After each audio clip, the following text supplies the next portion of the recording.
Está entrando ao vivo.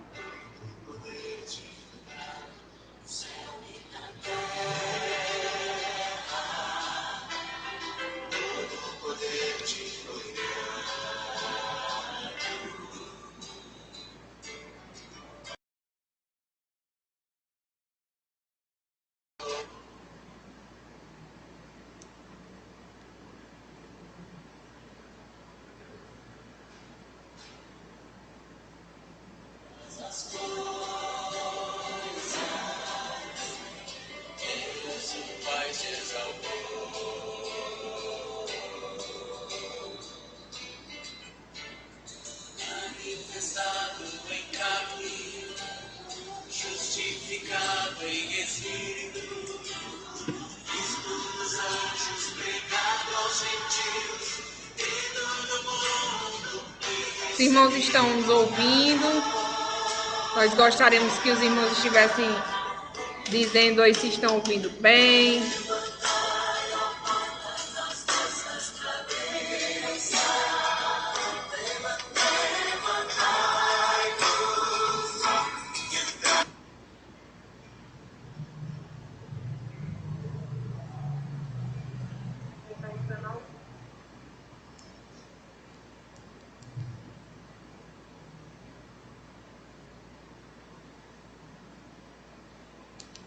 Louvado seja o nome do Senhor. Nós saudamos a todos os amados irmãos com a graça e a paz do Senhor. Amém? Vamos, nesse momento, estar iniciando a nossa Escola Bíblica Dominical nessa manhã, né? Que você possa estar aí conosco, né? Nos acompanhando e juntamente conosco aprendendo mais da palavra do Senhor. Hoje nós estaremos continuando o nosso estudo, né? Dessa revista que tem por título Desengrejados, e os irmãos que tem esse exemplar possam estar também acompanhando conosco. Pegue a sua Bíblia, pegue a sua caneta e possa estar juntamente conosco aprendendo mais sobre esse tema tão importante. Nesse momento eu convido você a pegar a sua Bíblia e abrir no Salmo de número 46, esse salmo bem conhecido dos irmãos, Salmo de número 46, que tem como título Deus é o nosso refúgio e fortaleza.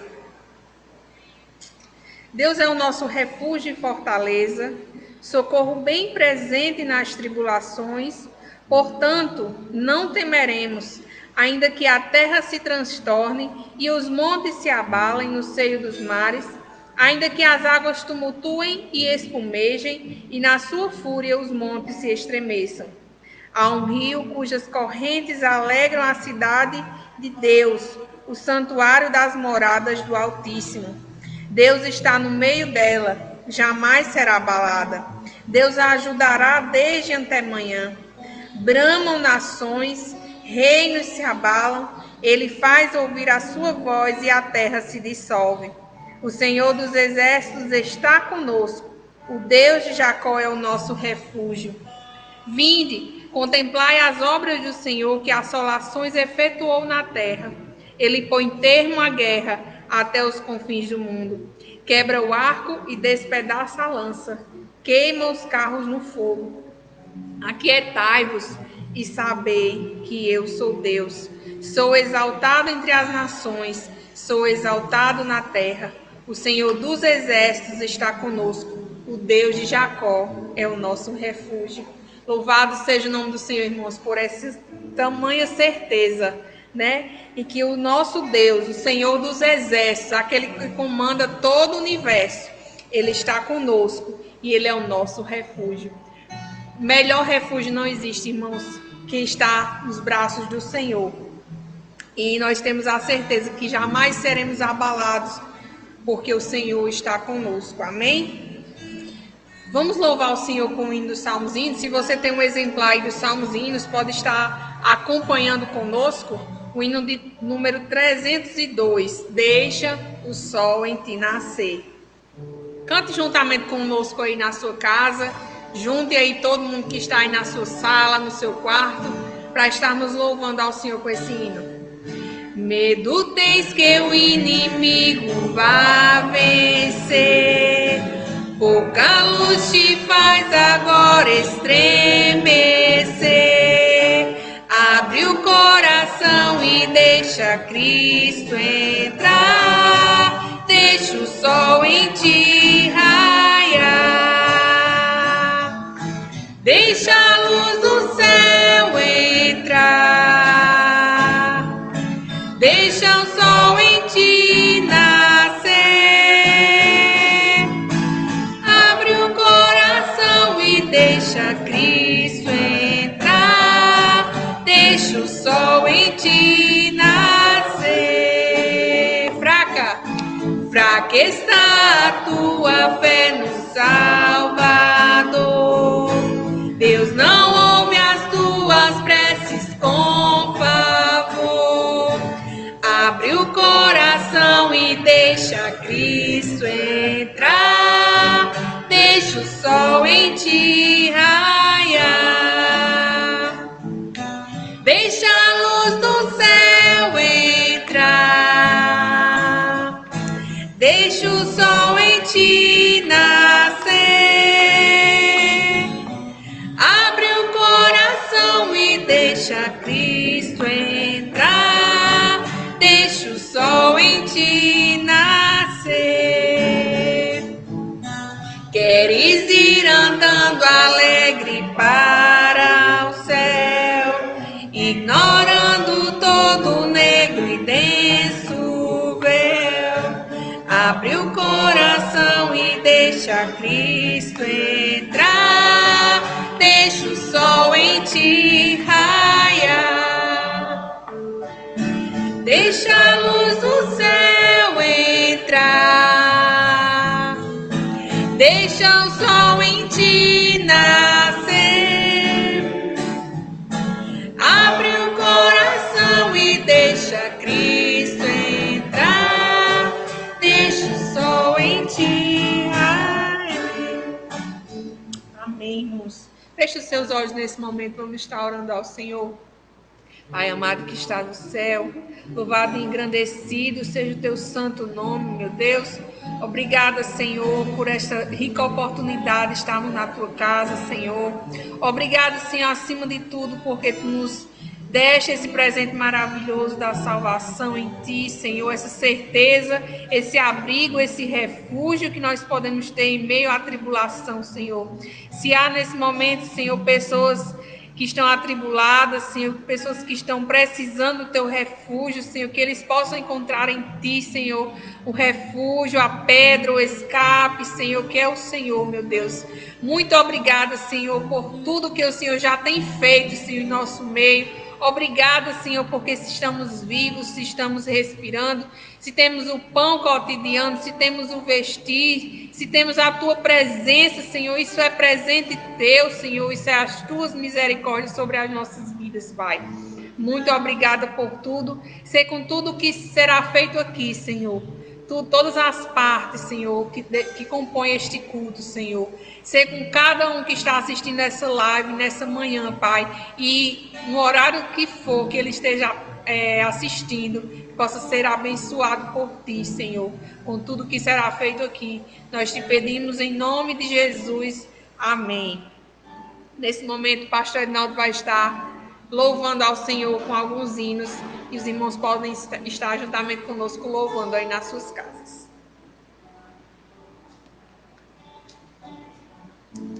Meus irmãos, a graça e a paz do Senhor Jesus.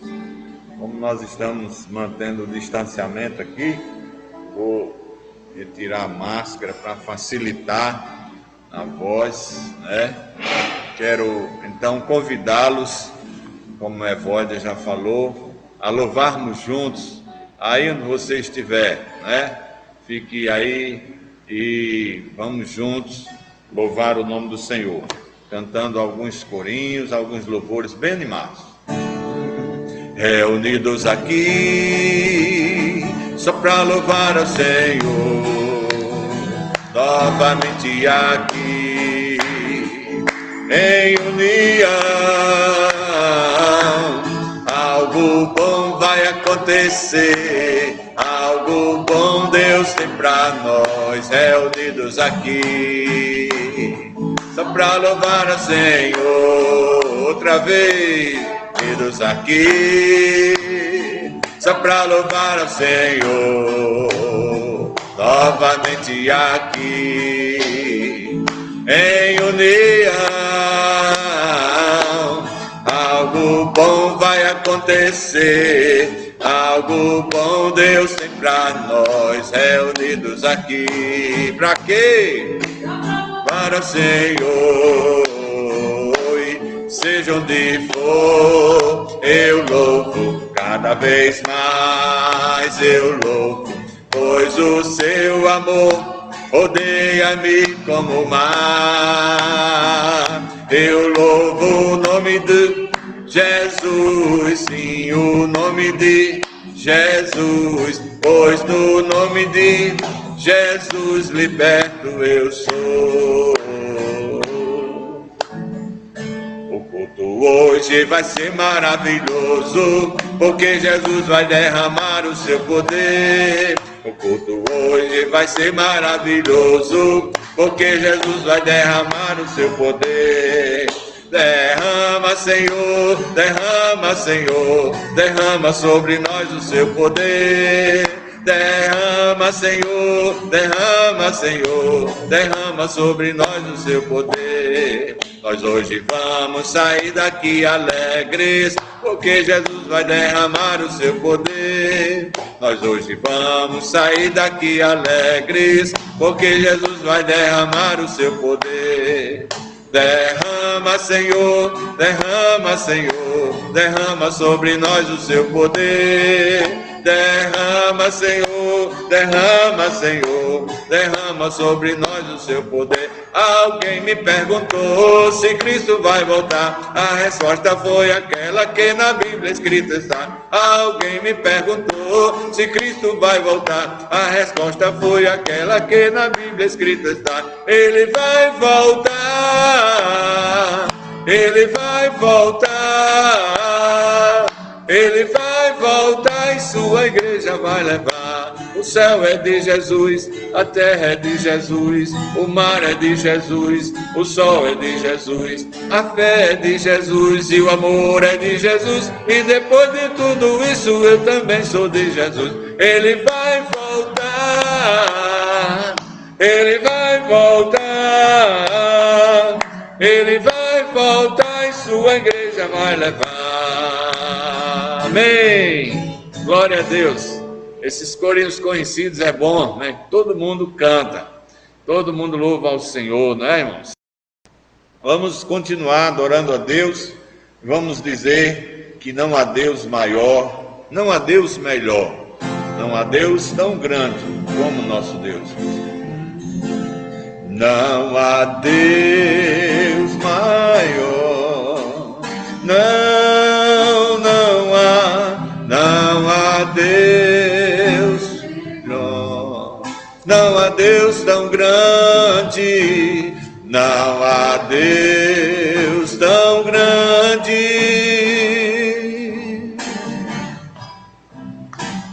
como nosso Deus. Ele criou o céu, criou a terra, criou o sol e as estrelas, tudo ele fez, tudo criou, tudo formou, para o seu louvor, para o seu louvor, para o seu louvor, para o seu louvor,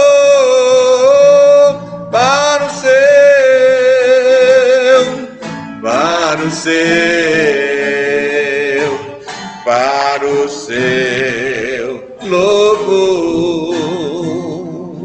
E se ele é grande, como realmente ele é grande, que nós não podemos nem comensurar o seu tamanho, então a terra e o céu devem louvar ao seu nome. Terra e céu. terra e céus proclamam seu louvor, maravilhas e poder, glória e majestade ao Rei dos Reis, Senhor da vida e das riquezas insondáveis. Quão magnificente é o seu nome, ó Senhor, nos inclinamos e te adoramos, porque és digno, és vencedor, venceste a morte e da vida és Senhor. Terra e céu proclamam seu louvor, maravilhas e poder, glória e majestade ao Rei dos Reis, Senhor da vida e das riquezas insondáveis. Quão magnificente é o seu nome, ó Senhor, nos inclinamos e te adoramos, porque és digno, és vencedor, venceste a morte e da vida és Senhor. Nos inclinamos e te adoramos, porque és digno, és vencedor, venceste a morte e da vida és Senhor. Venceste a morte e da vida és Senhor. E que Deus nos abençoe. Deus abençoe a todos os irmãos.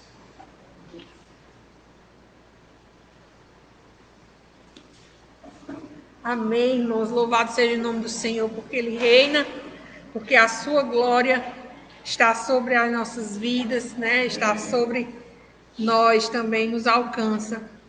Nós convidamos mais uma vez os irmãos a abrirem as suas Bíblias. Nós vamos estar lendo uma porção do Salmo 19, né? Os versículos 7 ao 14. E diz o seguinte: Salmo 19, do 7 ao 14. A lei do Senhor é perfeita e restaura a alma. O testemunho do Senhor é fiel e dá sabedoria aos simples. Os preceitos do Senhor são retos e alegram o coração. O mandamento do Senhor é puro e ilumina os olhos. O temor do Senhor é límpido e permanece para sempre. Os juízos do Senhor são verdadeiros e todos igualmente justos. São mais desejáveis do que o ouro, mais do que muito ouro depurado, e são mais doces do que o mel e o destilado dos favos. Além disso, por ele se admoesta o teu servo em os guardar, a grande recompensa. Quem há que possa discernir as próprias faltas? Absolve-me das que me são ocultas. Também da soberba guarda o teu servo, que ela não me domine. Então serei irrepreensível e ficarei livre de grande transgressão. As palavras dos meus lábios e o meditar do meu coração sejam agradáveis na tua presença, Senhor, rocha minha e redentor meu. Louvado seja o nome do Senhor pela sua palavra, né? Nós estamos com alguns irmãos, né, nos acompanhando aqui. Nós louvamos a Deus pela presença de cada irmão, né? A irmã Rejane, Francisco Pinheiro, a irmã Jussara, Helena Maia, e vários outros irmãos, né, que estão nos acompanhando aqui pelo Facebook. Que Deus possa estar abençoando. Compartilhe essa live aí com seus amigos, no seu grupo de WhatsApp, nas suas redes sociais, né, para que mais pessoas possam estar sendo alcançadas nesta manhã. Vamos fazer uma oração nesse momento E nós vamos estar passando a palavra à missionária Jéssica, que vai estar trazendo a nossa lição de número 11, né? A importância da igreja institucional. Que Deus possa estar abençoando e falando ricamente aos nossos corações. Pai amado que estás no céu, louvado e engrandecido seja o teu santo nome, Senhor. Queremos, Senhor, te agradecer, Senhor, por tudo que até aqui o Senhor nos tem falado, Senhor. E peço, Senhor, pela vida de Jéssica, que o Senhor esteja instrumentalizando ela cada dia mais, Senhor, para a tua glória, Senhor. Tu sabes, Senhor, os desafios enfrentados, Senhor, por cada um, Senhor, e que o Senhor esteja abençoando, Senhor, a vida dela neste momento, abençoando a vida de cada ouvinte, de cada pessoa, Senhor, a qual o Senhor preparou para estar ouvindo e vendo nessa manhã o que o Senhor tem para falar, Senhor. Abençoa, Senhor, a tua igreja, continua a nos usar para a tua glória, em nome de Jesus. Amém.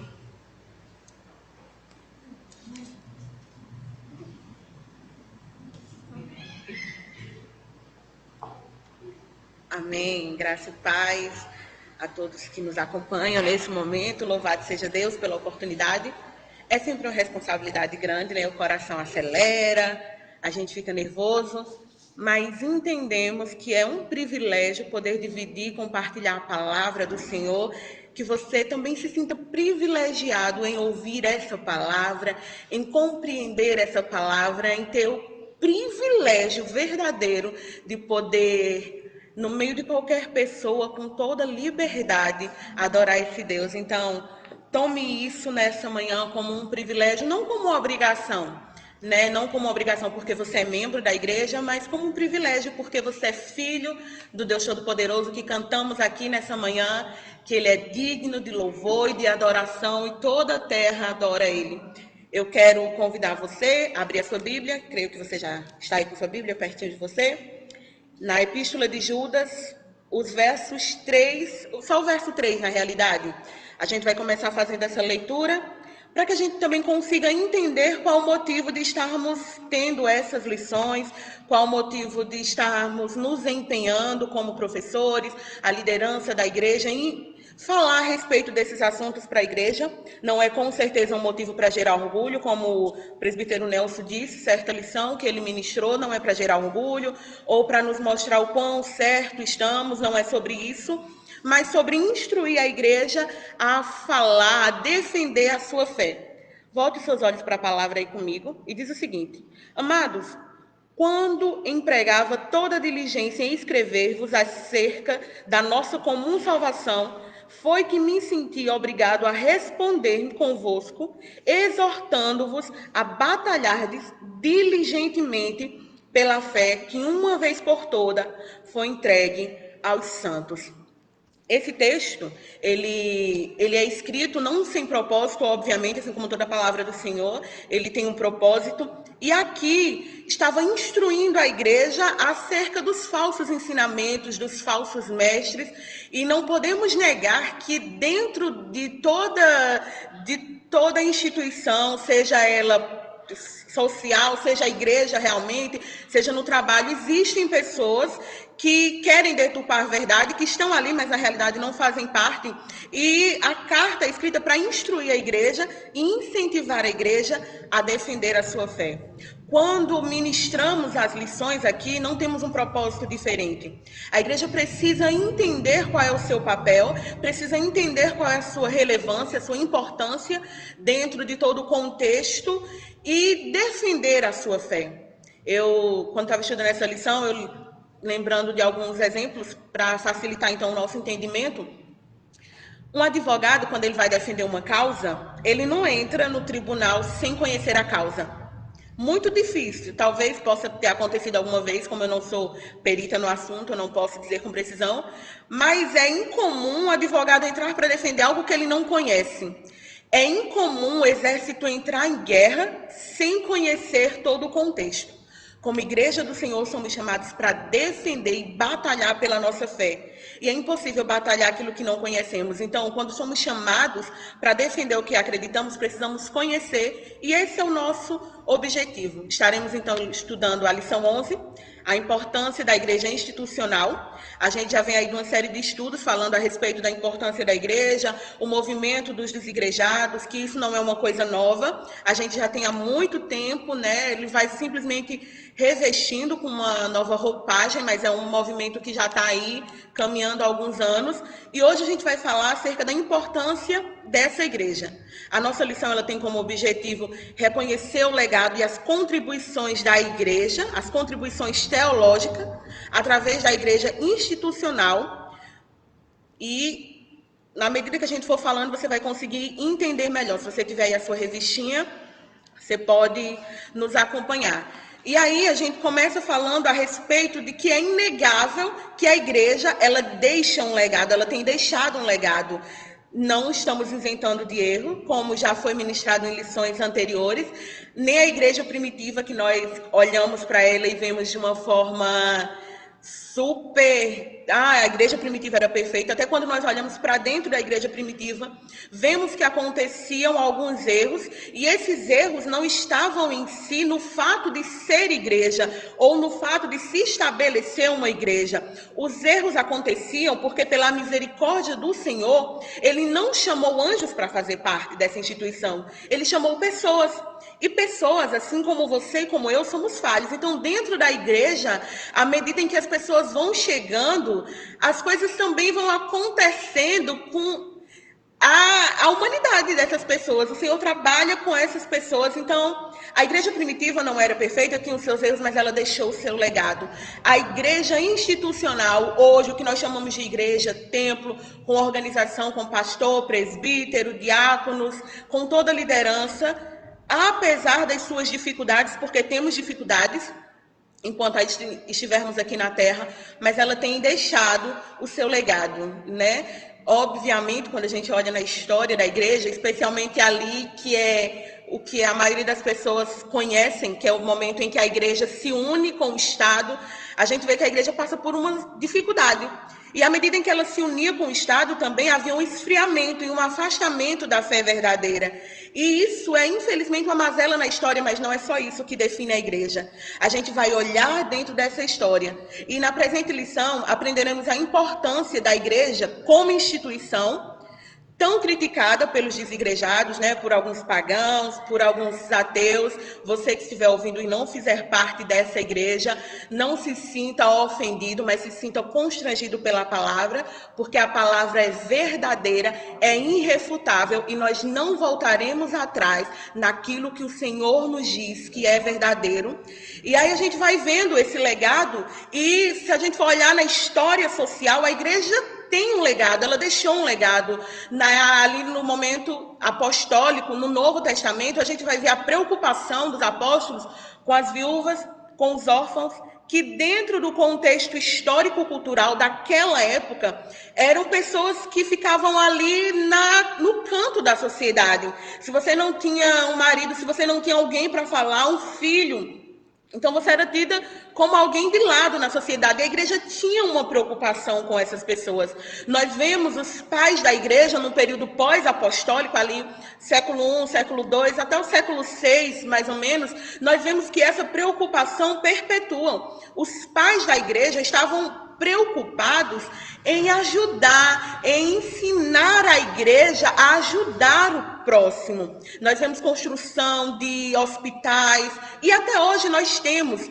Não vai para a mídia, né? Infelizmente, hoje em dia, o que vai para a mídia são os escândalos. Nunca você vai ver colocando a igreja fez tal ação positiva. Geralmente, para denegrir a imagem da igreja, a mídia prefere colocar fatos negativos, mas a verdade é que a igreja tem um legado nessa ação social. Quando nós olhamos para a história da educação, a igreja institucional, a gente não está falando aqui simplesmente de uma pessoa, mas da igreja, a contribuição na área da educação foi extrema e é inegável até mesmo para os maiores pedagogos e estudiosos da área. A gente vai olhar aí no primeiro tempo, as primeiras universidades, você aí que é universitário, você aí que é formado, as primeiras universidades, elas não surgem do nada, elas surgem da igreja. No começo, as duas vertentes mais fortes da educação aí era filosofia e teologia.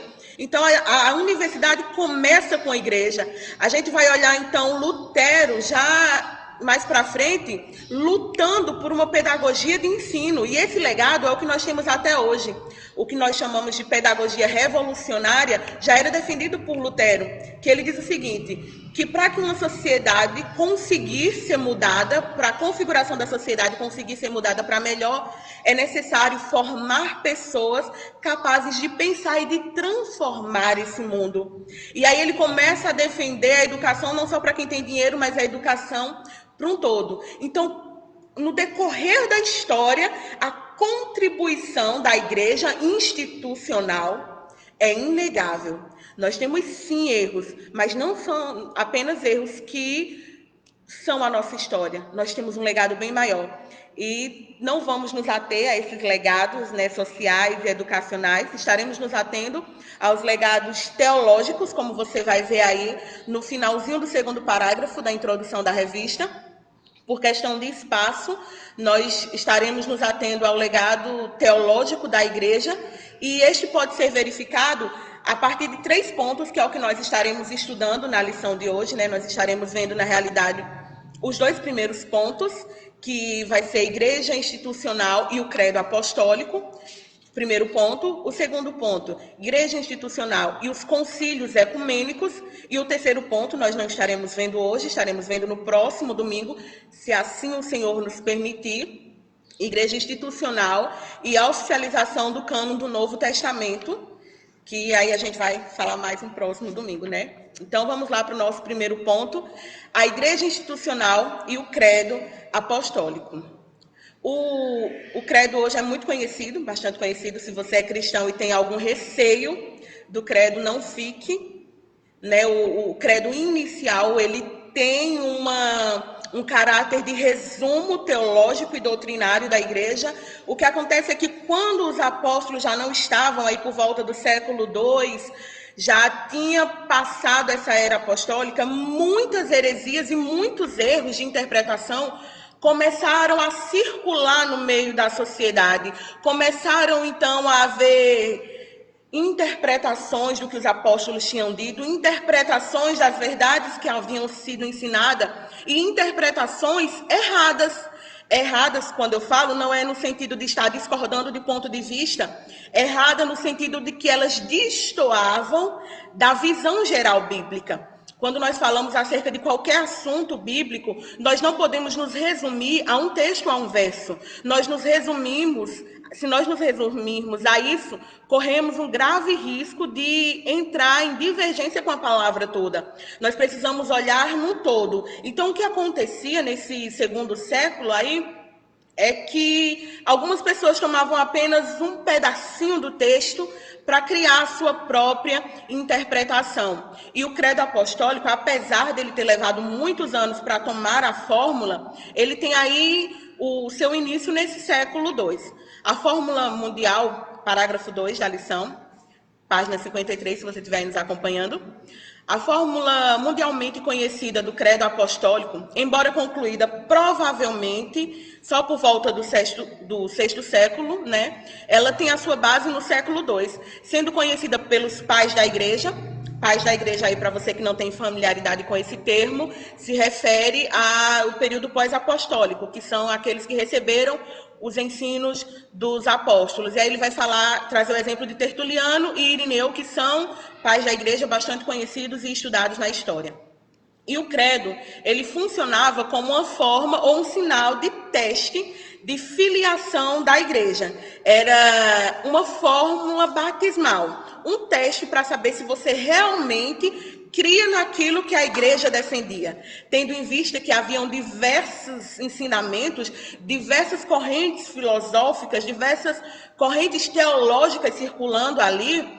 A igreja, ela se reúne para buscar resumir qual é a fé, como é a fé, o que defende a igreja, para que aqueles que estivessem dispostos a participar estivessem dispostos a crer também e assim tentar manter a pureza da igreja, né? Você que é batizado numa igreja congregacional, você lê lá os 28 artigos, você diz que se concorda, porque é uma síntese, né? Você tem um estudo. Então, o credo apostólico, ele tinha mais ou menos esse papel de testar se realmente cria em tudo aquilo que a igreja estava defendendo. E assim tentava minimizar a entrada de pessoas que ensinassem ou que crescem em algo que não era de acordo com a palavra. Obviamente que ainda haviam pessoas que criam em coisas diferentes, que tentavam ali bagunçar dentro da igreja, mas o credo ele teve essa importância e tem até hoje. Se você quiser acompanhar comigo aí, lá na página 59, tem algumas explicações das palavras, e você vai encontrar o credo no ponto 1. E diz o seguinte: creio em Deus Pai Todo-Poderoso, Criador do céu e da terra. Creio em Jesus Cristo, seu único Filho, nosso Senhor, o qual foi concebido por obra do Espírito Santo, nasceu da Virgem Maria, padeceu sobre o poder de Pôncio Pilatos, foi crucificado, morto e sepultado. Ressurgiu dos mortos ao terceiro dia, subiu ao céu, estando sentado à direita do Pai Todo-Poderoso, donde há de vir para julgar os vivos e os mortos.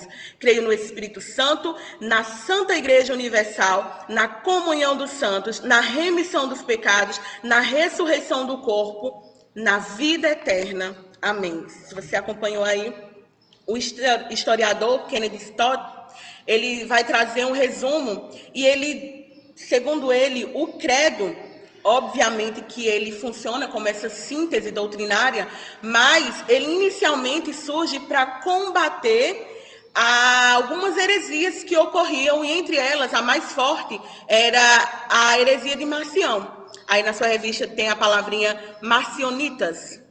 É a heresia fundada por Marcião. Marcião funda a sua própria igreja, e aí nós vemos que essa questão de você discordar e fundar segundo o seu próprio pensamento não é de hoje.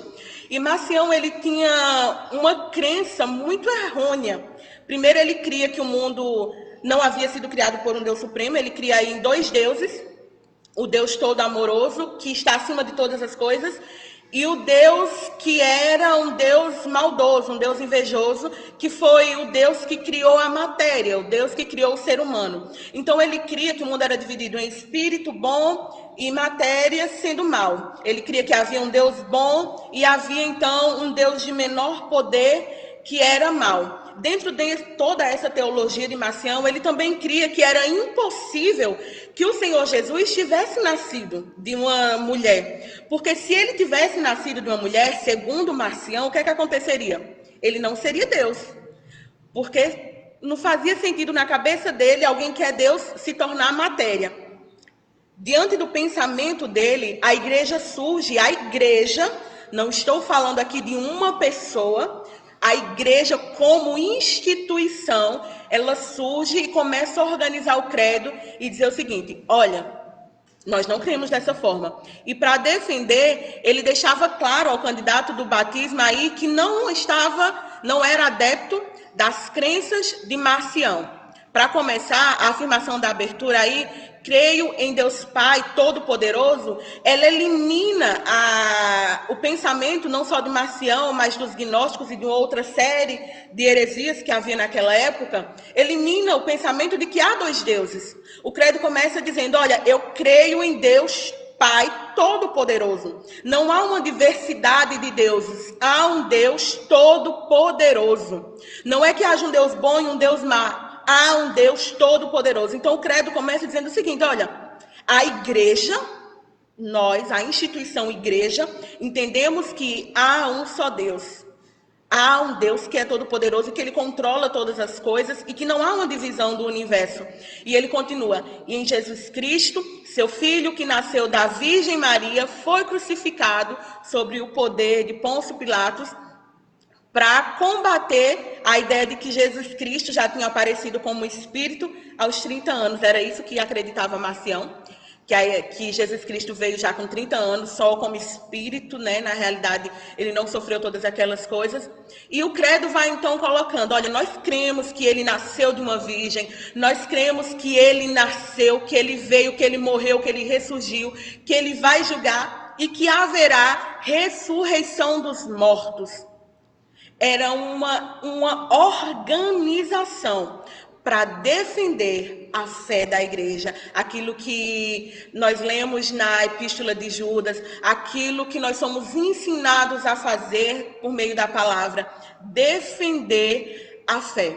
O credo apostólico foi, sem dúvida, uma síntese teológica que auxiliou a igreja a compreender parte do todo da doutrina cristã, ainda que ainda estivesse em construção. O credo ele não encerra essa construção teológica da igreja, mas ele dá um pontapé inicial. O credo ele é uma declaração de fé para uso público. Nem por mais que alguém discorde do que acontece, da forma da hierarquia de dentro da igreja, que aí alguns discordam, alguns concordam, sendo que é impossível você viver sem essa hierarquia, né? Quando a gente sai, sempre tem alguém que vai liderar, alguém que vai ficar responsável, então é uma utopia você crer que você vai viver sem hierarquia, é impossível isso. Mas ele vai declarar essa fé em público para dizer, olha, como igreja, nós defendemos, nós evidenciamos aquilo que cremos. Um teólogo ele vai dizer o seguinte, ele reconhece a estrutura organizacional da qual o credo foi uma expressão de que não era toda pessoa que podia levar a igreja através de falsos ensinamentos. Naquela época, não muito diferente de hoje, né? Muitos levavam pelo discurso bonito, muitos eram ouvidos pelas palavras eloquentes, muitos eram ouvidos por colocar a palavra debaixo do que o homem queria, né? E assim tentar criar um novo evangelho, não há outro evangelho a não ser o Senhor Jesus Cristo. Então o credo ele vem fazer isso, olha, não é com simpatia, não é com carisma, não é com persuasão que a igreja se encanta. A igreja do Senhor está dizendo que nós cremos exatamente assim. E aí você pode estar pensando, mas isso são fatos históricos, o que isso tem a ver? O que a igreja tem a ver com isso? Isso foi decidido, isso foi pensado a partir da igreja. Isso não foi pensado a partir de um pequeno grupo ou de alguém que tinha um carisma elevado. Isso foi pensado a partir da igreja. A importância da igreja institucional é defender a fé publicamente, para que não haja todo vento de doutrina leve à igreja, ou para que não haja, um líder simpático surgiu agora, um líder carismático surgiu agora, então vamos seguir. A igreja do Senhor reunida e pela autoridade que lhe é conferida pelo Senhor, começa o credo e diz, nós cremos exatamente nisso. E esse, então, é o nosso primeiro ponto. Além dos legados sociais, educacionais, espiritual que a igreja tem, o legado teológico é inegável quando nós olhamos para o credo. Não é o todo da nossa teologia, mas é a igreja se levantando para defender a sua fé no meio de tantas falácias e de tantas correntes que negavam que Cristo é o nosso Senhor. Nós não podemos desconsiderar, nós não podemos diminuir a importância da igreja por causa de mazelas ou de erros que acontecem, que somos nós, seres humanos. Nós não podemos colocar sobre a igreja, porque a igreja do Senhor nunca se reuniu para determinar o seguinte, olha, façam divisões. A igreja do Senhor, por ser do Senhor e por ser perfeita no Senhor e por ser corpo de Cristo, que é o cabeça, por tantos salvos e vivendo em santidade, se reúne para dizer: cremos no Senhor Deus Todo-Poderoso, cremos no que a palavra diz. E esse é um legado incontestável. Esse é um legado que não há qualquer pessoa que se levante e diga não. Você pode até discordar do que o credo apostólico diz, mas é a verdade. E nós continuaremos, então, defendendo como Igreja do Senhor. O nosso segundo ponto aí fala a respeito da igreja institucional e os concílios ecumênicos. Hoje em dia, antes de nós entrarmos propriamente, é válido aí fazermos uma diferenciação. Hoje o que nós temos por conselho ecumênicos é uma reunião de todas as religiões ditas cristãs, né? Independente do credo que segue, independente da doutrina que segue. Aqui, os concílios ecumênicos, ali do século I, nós temos o concílio de Jerusalém, da Igreja de Jerusalém, em Atos 15. E após isso, nós temos outros concílios, né? Nós temos o concílio de Nicéia, nós temos o concílio de Éfeso, de Calcedônia, enfim. Mas aqui a ideia de concílio ecumênico era reunião de bispos para decidir a respeito de assuntos teológicos e determinar afirmações acerca da fé cristã. E quando nós falamos de concílio, nós falamos automaticamente de igreja, porque esses concílios, apesar de alguns terem sido convocados por uma autoridade específica, mas é a igreja em unidade, é a igreja como instituição que determina as afirmações. E aí, no início, os concílios eles tinham esse caráter mais sinodal, ou seja, era um bispo mais ali da região, e não era tão universal, até porque os primeiros concílios a gente não tinha essa expansão da informação que temos hoje, né? Mas eles deixaram um legado inquestionável. Os concílios, eles visaram explicar da forma mais lógica possível. A ideia era você explicar logicamente o mistério da fé, além de preservar a fé contra heresia. Ou seja, havia aí um objetivo. Os concílios não eram convocados simplesmente para você conversar ou matar a saudade do bispo que você ainda não tinha visto. Como igreja, eles precisavam preservar a fé que foi entregue. Precisavam preservar a doutrina que foi entregue, para que a igreja se mantivesse pura até a volta do Senhor. E aí eles começam a formular, ainda que inicialmente, é válido a gente fazer essa observação, os concílios eles não colocaram de forma, não findaram, né, a construção teológica, eles deram início, mas ainda no decorrer do tempo. E é lá que começa, por exemplo, a compreensão da Trindade, que não se tinha inicialmente. Alguns diziam que Cristo era só Espírito, outros diziam que Cristo era só homem, outros diziam que o Espírito Santo era uma força, outros diziam que não, o Espírito Santo é só um modo de ser Deus. Então, haviam diversas heresias que atacavam diretamente a doutrina do Espírito Santo. E a doutrina do Espírito Santo, da encarnação de Cristo, da soberania de Deus, são doutrinas fundamentais do cristianismo. Quer você seja adepto da igreja, quer você não concorde com o funcionamento da igreja institucional. Mas foi a igreja institucional que se reuniu para defender das heresias as doutrinas fundamentais. O Concílio de Jerusalém, como a gente já falou, foi o primeiro, e ele teve um caráter autoritativo, porque tinha a presença dos apóstolos, né? Ali em 49, se você for olhar aí na revista, página 55, lá no iniciozinho, você vai ver falando dos primeiros concílios. E em 49 nós temos a presença dos apóstolos, posteriormente já não temos mais, mas a luta continuava a mesma, preservar a fé. Você vai ver aí falando a respeito de algumas heresias. Na mesma página 55, os conselhos foram também instrumentos de institucionalização da igreja, e o conteúdo produzido nesses concílios auxiliou a fixar determinados padrões doutrinários que garantiam aos cristãos em todas as épocas, ou seja, não foram coisas restritas a um tempo, a um período, a compreensão dos elementos centrais do cristianismo. Tinha-se, por exemplo, a heresia docentista, que dizia que o Senhor Jesus era simplesmente Deus. Ele não era homem. Mas qual é o problema de defender isso? Se Cristo não foi homem, ele não se sacrificou por homens.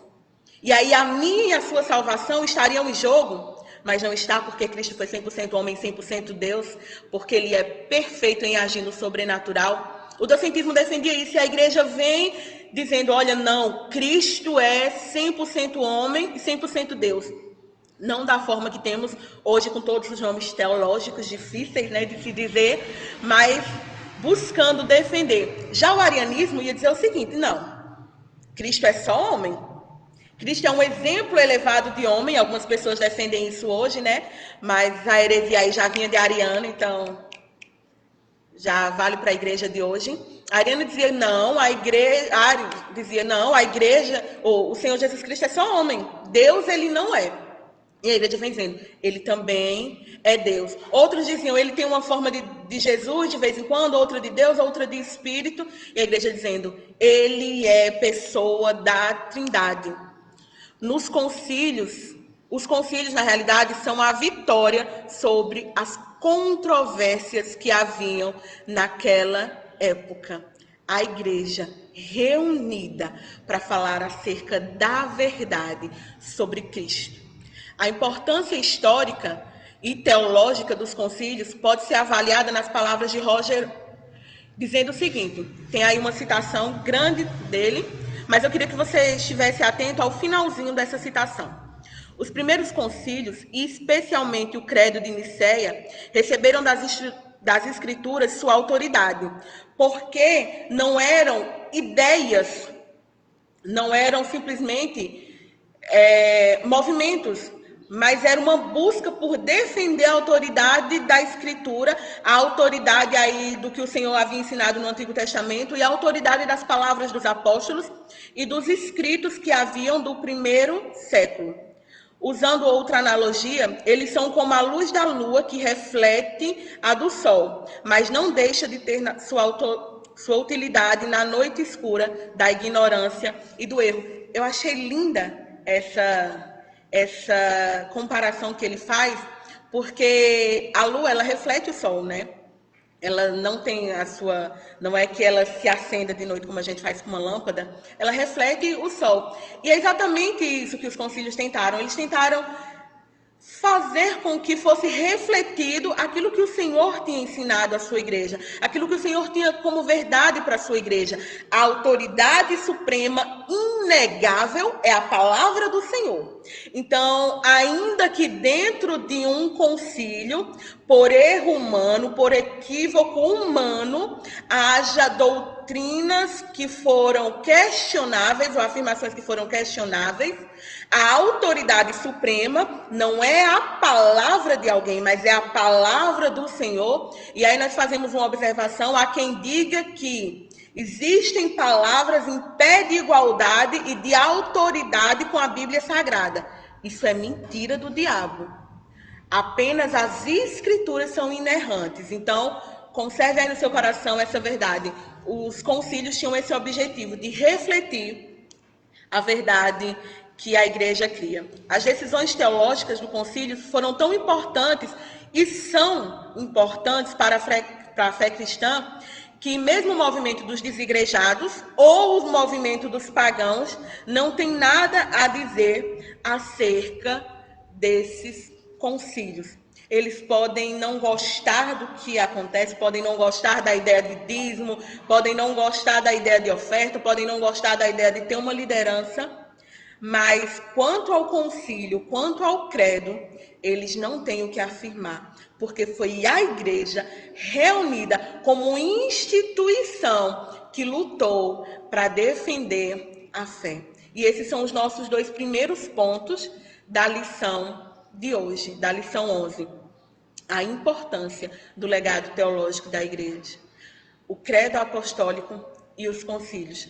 Nós não dizemos isso para encher o nosso coração de soberba e dizer, olha, somos o melhor, somos a perfeição.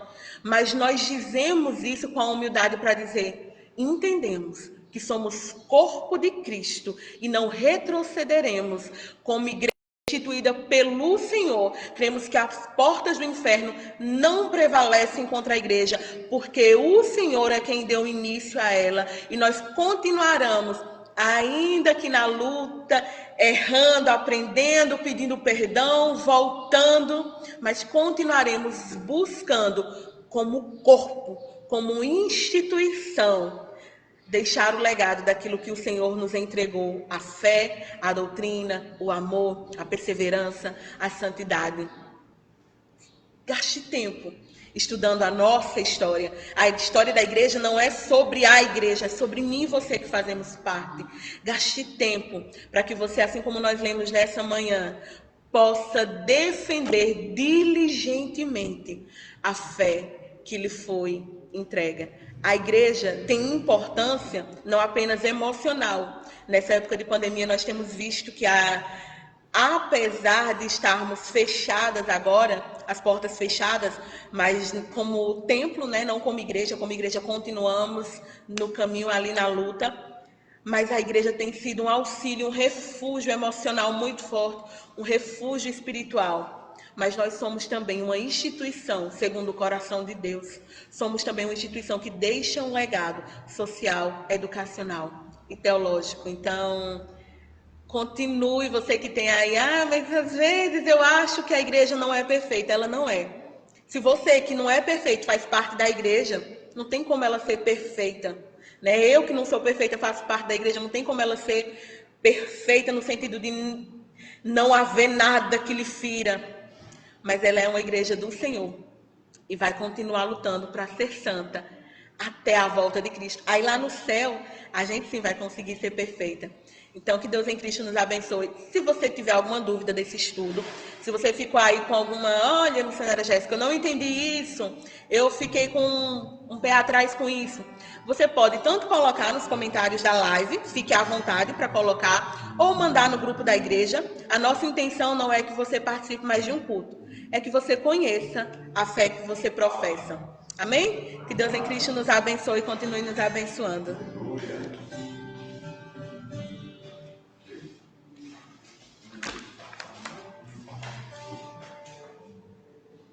Amém, irmãos. Louvado seja o nome do Senhor, porque a sua igreja, né, permanece viva, né, porque apesar de todas as tentativas de destruí-la, o Senhor tem permanecido juntamente conosco. Eu louvo a Deus por mais uma oportunidade de estar aqui, de poder estar com os irmãos nessa escola bíblica dominical, meio que virtual. E eu passo a oportunidade ao pastor Edinaldo, que vai estar fazendo um momento de oração e encerrando essa live nessa manhã. Louvado seja o nome do Senhor.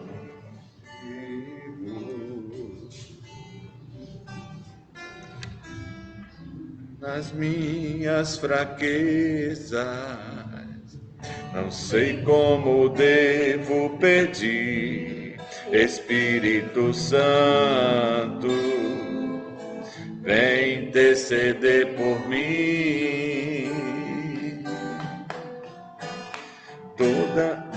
Todas as coisas cooperam para o bem daqueles que amam a ti, Espírito Santo, vem orar por mim.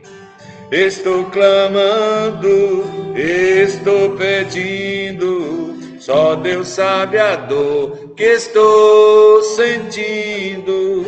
Meu coração está ferido, mas o meu clamor está subindo.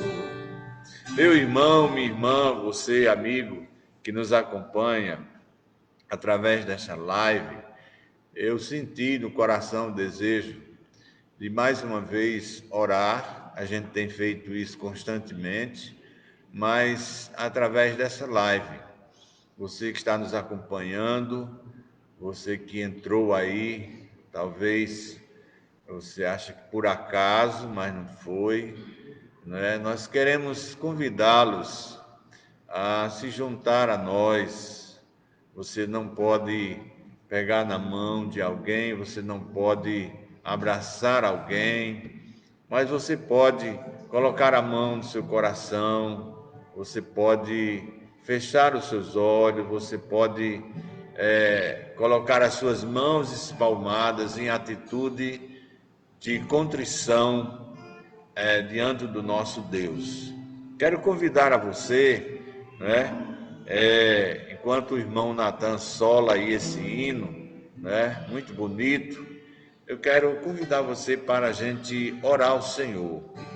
Oh, meus irmãos, como tem tanta gente sofrendo, tantas famílias enlutadas, tantas pessoas aflitas com seus enfermos nos hospitais, nas UTIs. Oh, que situação difícil. Mas sabe de uma coisa? Eu não tenho poder algum, nós não temos. É certo que não existe pastor, igreja, que tenha esse poder de curar, de restaurar, de levantar. Mas eu quero dizer uma coisa a você. Nós conhecemos um Deus que pode, porque Ele tem um know-how. Ele é Deus, Ele criou os céus e a terra, Ele é todo poderoso, então Ele vai fazer isso se assim for a sua vontade. E nós vamos pedir, nós vamos suplicar, declarar para Ele que é isso que nós queremos. Então, quando você estiver, se junte aí, vamos orar ao Senhor nesse momento. Esse é um pequeno momento no final dessa nossa escola que eu acho fundamental nesse momento de tanta aflição e crise que nós estamos vivendo. Oremos ao Senhor. Senhor, nosso Deus e Pai, Deus, tu sabes o quanto nós somos frágeis, somos seres humanos susceptíveis ao pecado, ao erro, às falhas. Ó Senhor, nem mesmo nós teríamos condições de estarmos aqui dirigindo essa live, fazendo uma obra tão gloriosa e tão especial como é a tua obra. Mas pela tua graça e misericórdia, Senhor, que é um favor imerecido, nós estamos aqui, Senhor, para falar estas coisas. E nós queremos agora, Senhor, pela tua misericórdia, nós queremos interceder, meu Deus, por aquele pai de família, por aquela mãe de família, Deus, por aquela senhora, ó Deus, até mesmo por aquele jovem, por aquela jovem, por aquela criança que está doente, que está, ó Deus, em uma situação aos olhos humanos impossível. Mas nós queremos agora, Senhor, em nome de Jesus, nós queremos, ó Deus, mostrar para todos, não para a nossa vaidade, mas para a glória do teu nome, que há um Deus dos céus, que há um Senhor que está em cima, que está embaixo, que está em todo lugar, que está em toda parte. Ele é o médico dos médicos, Senhor dos senhores.